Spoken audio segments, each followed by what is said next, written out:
welcome to another War Game review from theplayersaid.com. I'm Grant. And I'm Alexander. This evening, we played a historical war game from High Flying Dice called Kekionga, A Dark and Bloody Battleground, 1790. These games are a series of games that focus on the battles between Native American tribes and the expanding young fledgling United States of America. So this battle took place in Kekionga, which is close to modern-day Fort Wayne, Indiana. We actually live in Indianapolis, so Fort Wayne is about an hour and a half or so north of us. But this battle was fought in and around the Maumee River and the village of Kekionga, which was a stronghold of the Native American tribes at that time, led by Little Turtle. So very interesting series of games. They focus on things that I don't know that a lot of war games have really covered. And I think that's one of the hallmarks of Paul Rohrbaugh, the designer. He typically tries to pick the smaller, less known battles and give them coverage, which I think is awesome. In fact, Alexander a couple of weeks ago played some solitaire games on things that I don't know that any of us knew really happened regarding Italian submarine attacks, which is awesome. But these are very nice little small footprint, small number of counters, very playable war games. Tonight I took the role of the Native Americans and Alexander was the U.S. So Alexander, what were your initial thoughts of this game after our first play? So the one thing, and if you've seen anything that we've talked about the game, I like the presentation of the game. I think the counters have really cool artwork in them. The map, whilst it's like a little small map, has really neat, very clean, just cool looking artwork. Yeah, I enjoy the relief of the trees. I think that's a really nice touch. It's just neat looking game. The artwork on the front sheet is really unique. I just think the artwork is very cool on that. And so when we received the game, I was like, oh, this is cool. Something very different. And the game itself is a very small scale. I mean, it's a small village on a river. And I don't know the actual scale of like what your units are. Right. But you're fighting in the cornfields and it's bloody. It's very, very interesting, very neat little game. It basically plays with a deck of cards. It's kind of a modified deck of cards. And the game face cards. Yeah, and the game comes with some special cards that have like artwork from the game. Or you can just use a regular deck of playing cards if you don't want to cut them out. And that's really why we didn't use them this evening, because we had not cut them out. So we just wanted to play, so we grabbed a deck of playing cards. And that's something that was in those other solo games. You use a deck of cards for kind of initiative and dice instead of dice rolling kind of thing. But here you both have a small deck, and you both flip simultaneously. Whoever's got the highest number wins, and they get to like the impulse, and they get to do that number of activations on the face card. And the other person, that part was really does awesome. Nothing. Yeah, I really liked that part of the design. I thought that while it was frustrating as heck, there were times I was like, oh, you went 3 times in a row. But then there were times I ended up going 2 or 3 times in a row. And I think in certain situations, I would totally hate that. Right. But for some reason, in this theme, where it's militiamen out in the frontiers, and it's scared out of their minds, frankly. And it's literally tribes of Indians running through the cornfields with knives and guns, like probably war clubs and tomahawks. Sure. I don't know my history, but like you pull a card, they go. You pull badly again, they go again. It starts to pile on, and things can turn very quickly if you get a couple bad draws like that. But I feel like there's the good theme in that. Yeah, there's some chaos, Yeah. which I think was inherent in these skirmishes. Were bloody and they were close encountered. Because the Native Americans, while they had some rifles, they didn't have the amount of rifles that the U.S. military did. So it was very close and personal. But they used the terrain to jump in and get ambush. But I feel like if it was this kind of a impulse-esque, in a bigger war initiative. game. Yeah, if it was like the Germans against the Russians, to me there wouldn't be a theme in that. And I would be frustrated. Right. But for here, I don't care. I think that was cool where you're like, oh, I still can't do anything. I'm just trying to hang on for dear life at times. And I think that was really fun. I thought that was good in the theme. Along those same lines with the card draw mechanism and the activations, it was very interesting. At the beginning of the game, I think I won the first 3 activations. And we were so far apart, I really wanted you to come to me as the Indians. So that was a little bit frustrating. But once again, little chaos, a little unpredictable, and I kind of like that. The thing that we talked about, though, is you take the cards that you are using is an ace, a jack, or joker. Yeah, it's ace through 10, and we use the jacks, but they're called jokers. Right. So, you only have 1 10, you have a 9, you have an 8, you have a 7, a 6, 5, 4, 3, 2. So if I drew a 9 and you drew one of your high cards too, an 8. If I drew an 8, I'm like, oh no. You kind of waste that because you lose that activation. So there was a lot of really interesting dynamics with that. Yeah. With that part of the design. Once again, a little bit frustrating, but also you kind of knew things are potentially going to even out. Yeah. Because you drew your lower cards and you drew your higher cards, or I think in the end it ended up almost evening out every time. Yeah. We should have tracked the number of activations per time we had just to see. Maybe in our next play we'll do that. With how quick the game is, it doesn't bug me, right? You could just play it again afterwards if you were like, oh, that was so one-sided. Right. Play it again, it's not a big deal. This doesn't take long to play. No. And then the round ended when both jokers... When 2 out of the 4 jokers are drawn. The first one activates a special event, and we'll talk a little bit about those. But then when the second is drawn, it ends that turn and it advances the turn marker. There are 8 rounds in this scenario. And some of the rounds, we went through a lot of activations. Yeah, and 7 some or of 8. them, we went through 2. Yeah. Because those jacks just came up. Yeah. And it's random. And that's random. And so that keeps you on your toes. You can't sit and be like, oh, I'm going to plan this big ambush. And you can't, you have to fly by the seat of your pants in this game. Yeah. And when you get some activations, you got to use them. You better use them. You and make them count. Yeah, you can't be indecisive in this game, otherwise you'll get wiped one way or the other. Right. So the activations are used, really, it's very, very simple. You're either going to move, you're going to fire, you're going to assault, which requires you to be adjacent. Well, fire requires you to be adjacent as well. You can't, unless you're regulars. Regulars could fire 2 spaces. Yeah, they could fire 2 spaces, but there's only one regular unit in the game. You had the only regular unit. Cavalry could also move and assault because they're cavalry, a little bit more mobile. You could do rallying, and that's really it. Yes. That's it. So, not a lot of complexity. I think, though, that's okay. I was okay with that. Yeah, the rules pamphlet. Yeah, it's a pamphlet. Is 12 pamphlet pages. Yeah. I mean, it's not... Yeah, hold that up. Yeah. This is what it is. It's literally... It's the kind of thing you'd read if you needed medical advice in a doctor's office waiting room. Like, it's not... That's good, I like that. So quick to learn this game. Yeah. And the rules, after one round, you're like, oh, I know the rules. Yeah, right. It's very easy to learn. I don't know that that's true. I'm gonna disagree with you on that. We had to go back several times and say, okay, what does an assault into a cornfield do? I mean, yeah, there's a couple of die roll some of the modifiers, nuances. Yeah, but you're right. Generally, the rules of the game, the framework, are very, very simple. Yeah. And I like that. I think sometimes, and you'll hear us say this before, I've said it before, sometimes war games just add complexity as if it's a badge of honor. I think this does not, it's not pretentious. It's kind of what it is. It's very simple and straightforward. There's even some random events that you're going to roll, which I thought were kind of cool. Yeah, just add a little added.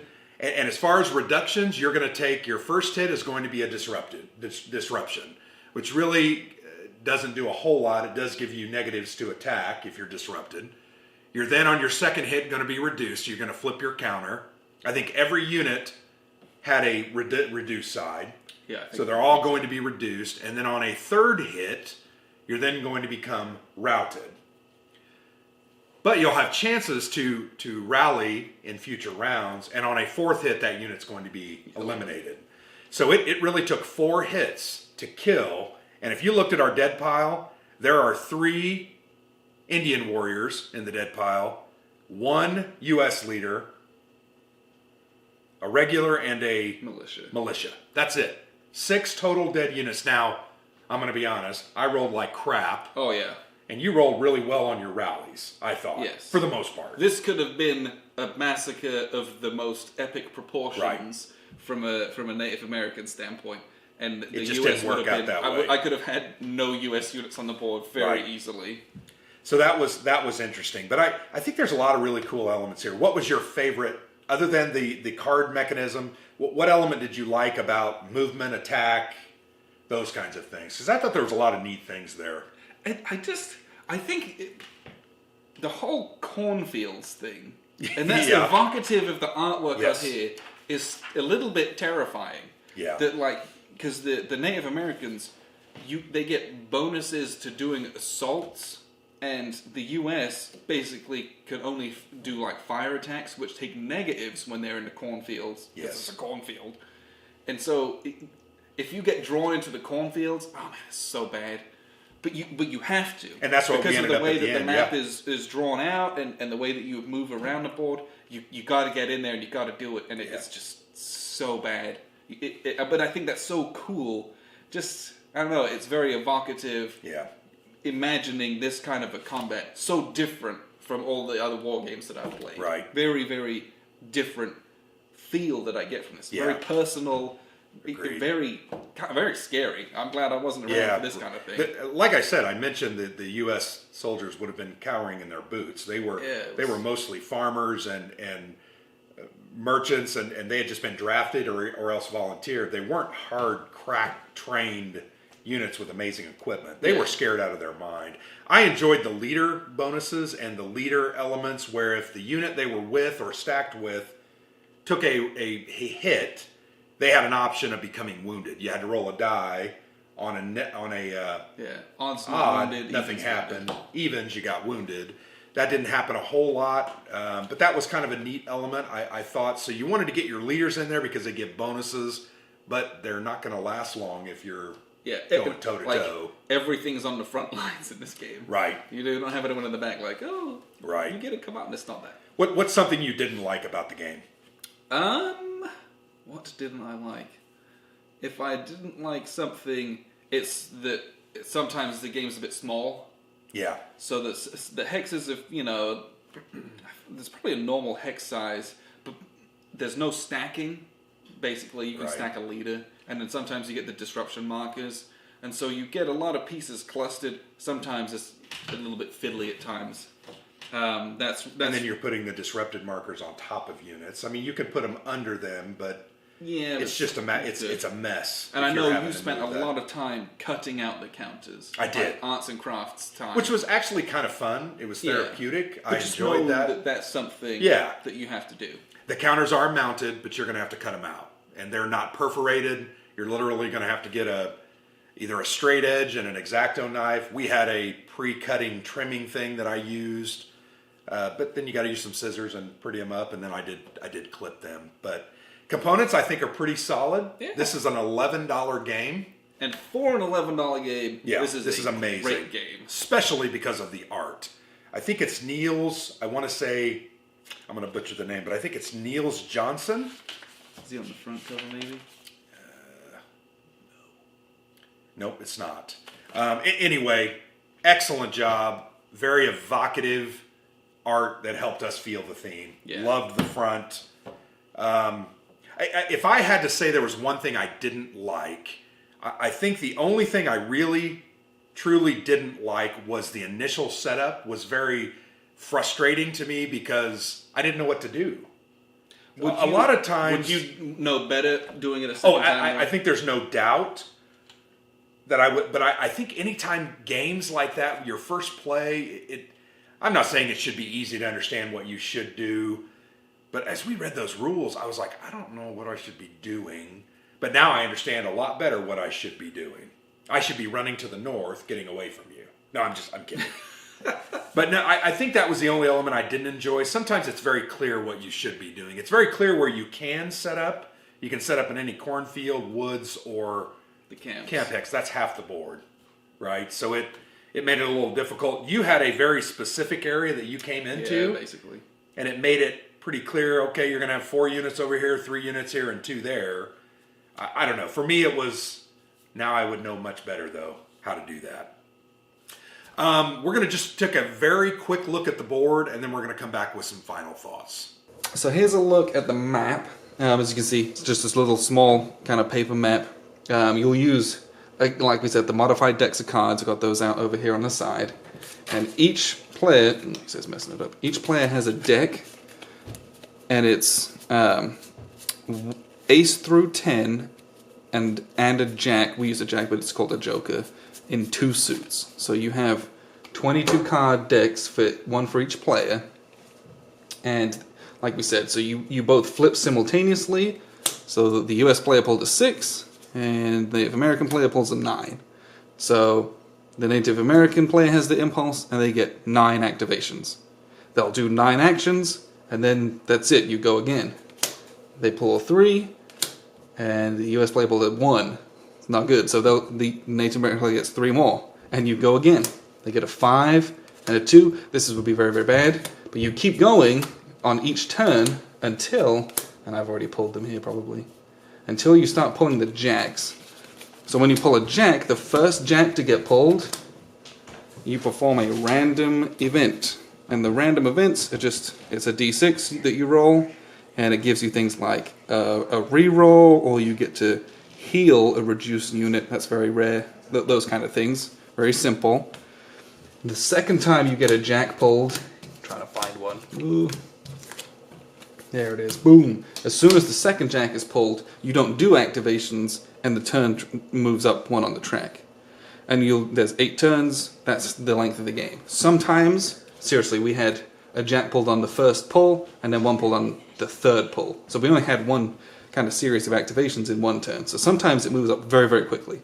Sometimes you get longer protracted turns where you can do a bit more strategizing and kind of drawn out battles. But the unpredictability of this is very, very interesting and very tense at times. Sometimes it can be demoralizing, but I feel like in a game this short, it's not that big a deal.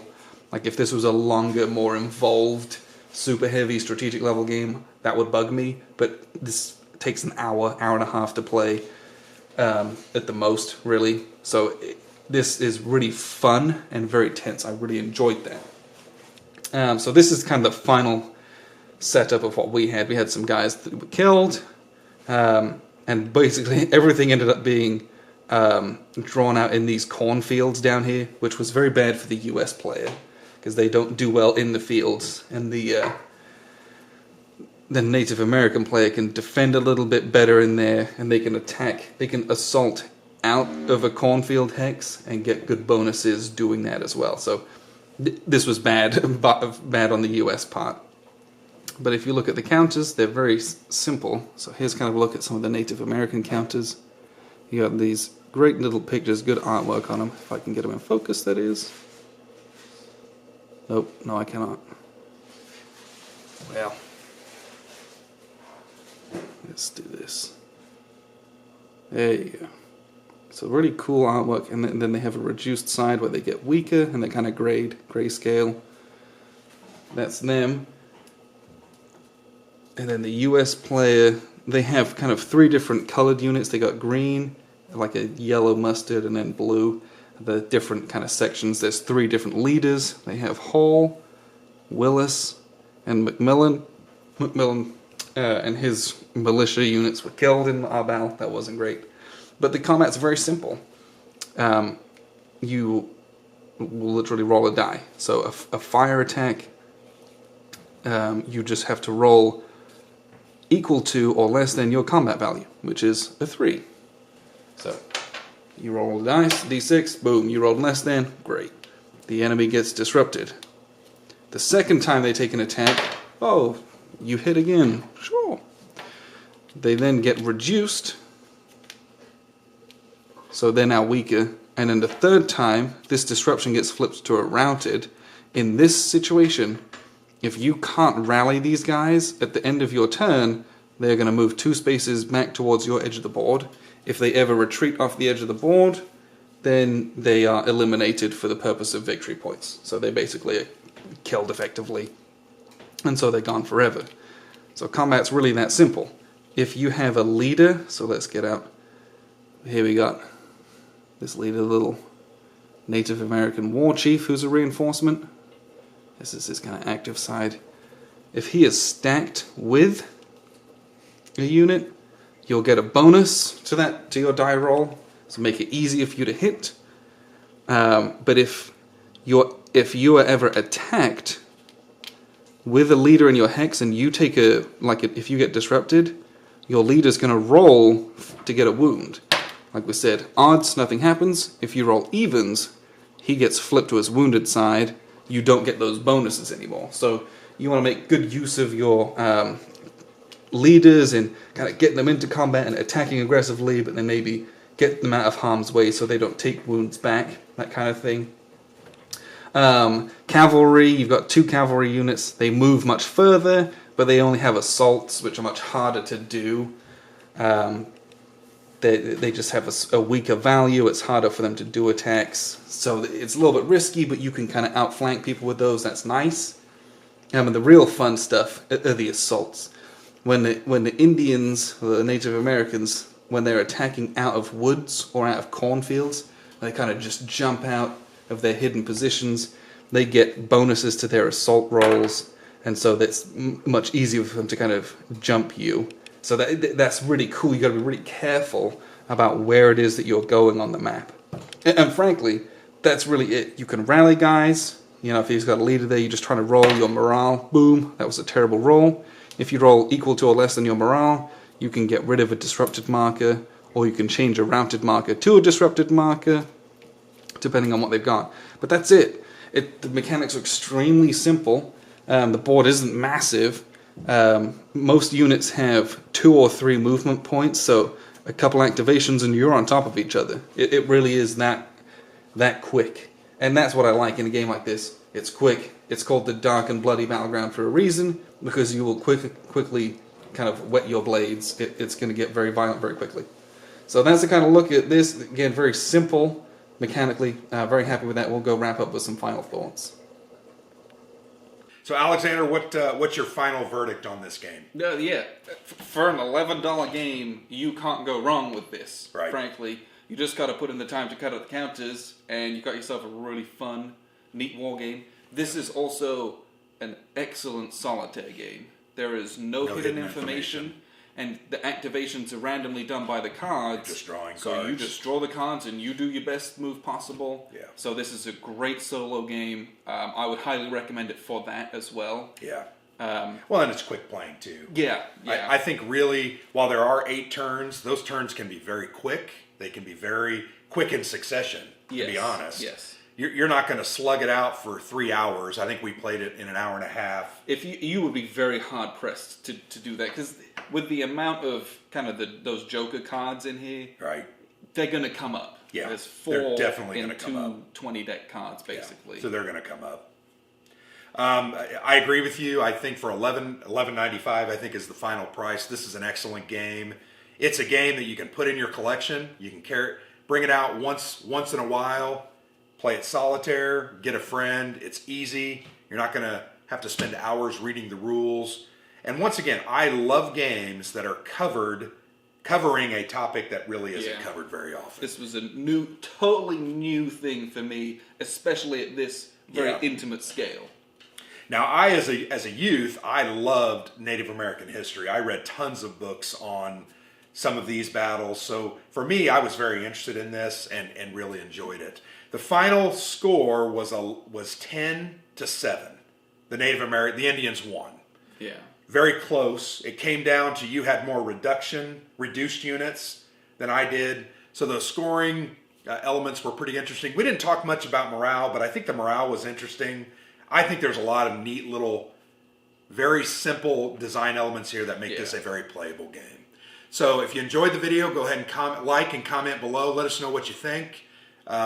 Also, I recommend that you go ahead and check this one out on High Flying Dice Games website. And there are other ones in this series. There are, as yes. well. So we actually have St. Clair's Folly, the Battle of the Wabash River, which is a year later than this. And it actually involves a little bit more. It has some fortifications, a few more units, similar rules, but it is a little more escalated. Okay. It's like the U.S. got defeated here and they came back looking for revenge.